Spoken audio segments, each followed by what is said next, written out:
YouTube, it's BuilderBro07, and today I'm going to be comparing different line followers from awful to awesome.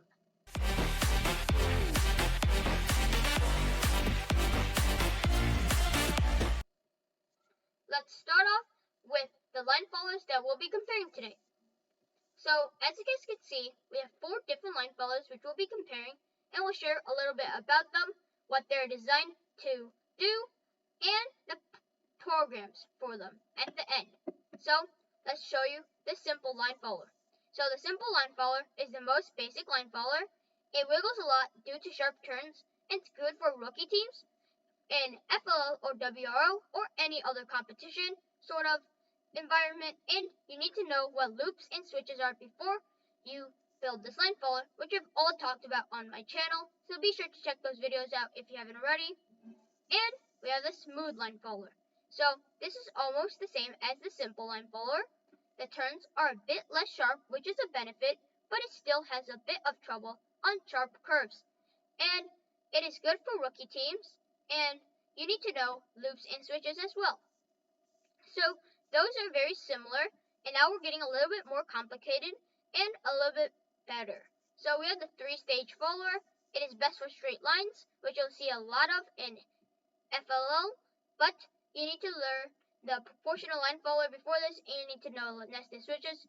And now we have the proportional follower, which I just covered in 2 of my last videos. I covered the PID follower yesterday and the proportional one before that. So those videos are very, very informational and knowledgeable, and you'll learn a lot from them. So be sure to check those out, and they will help you a lot in FLL or WRO. It uses the PID, proportional integral derivative. It makes proportional turns. It works well on both straight and curved lines, and it's good for intermediate or advanced teams. And you need to know what math blocks and data wires are to use this line follower or to make it. So here's a curved line. You can watch these videos on the ev3lessons.com website.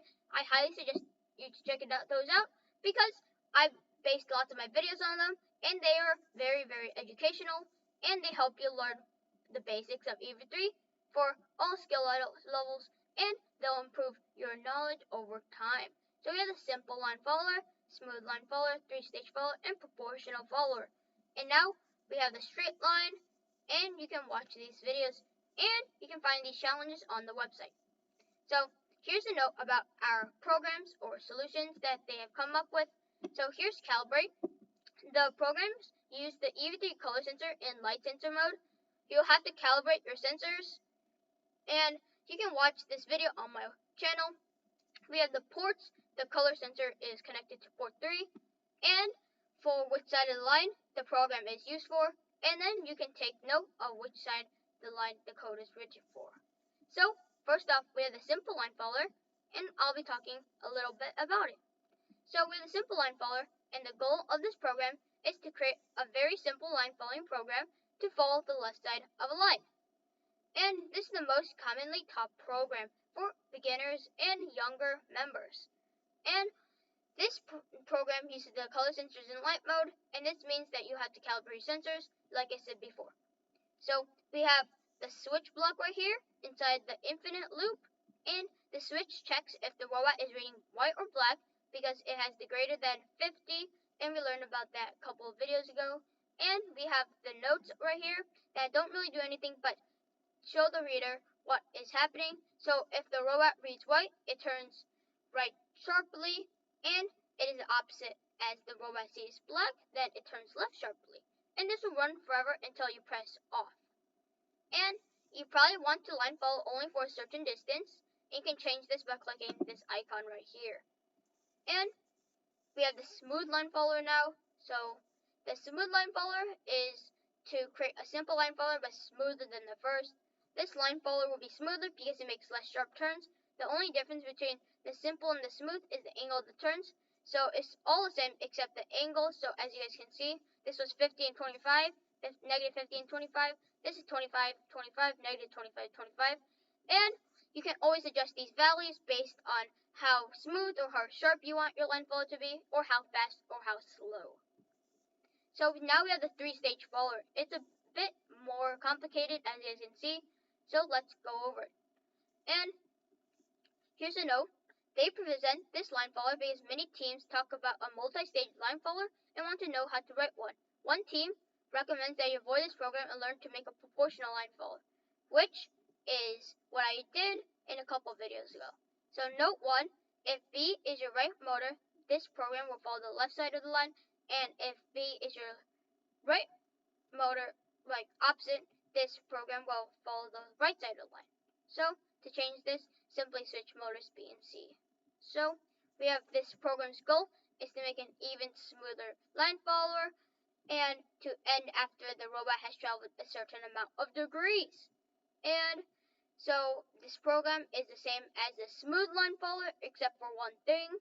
If the light sensor is getting a reading between 60 and 40, it'll run both motors at the same speed. This line follower would work best on a straight line to take advantage of the third condition, which is going straight. And as the name says, it is the third or three-stage line follower. So here's a note again. There is only an optimal coding since we read the light reading twice, but we want to make sure all the code is visible for printing. And as you guys can see, this program will stop when motor C has traveled 1000 degrees.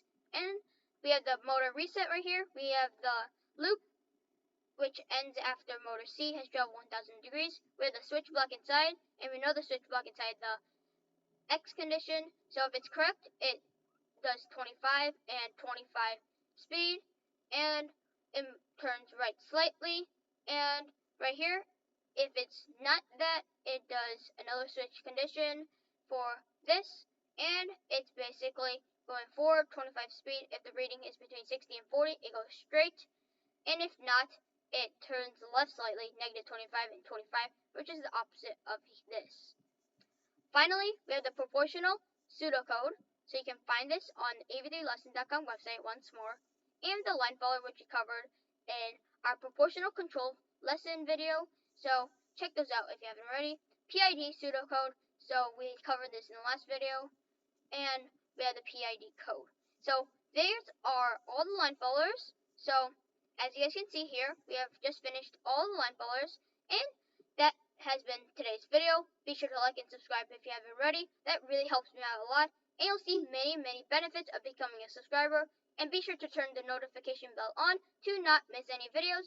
And it's been BuilderBro07, build on, and see you in the next video.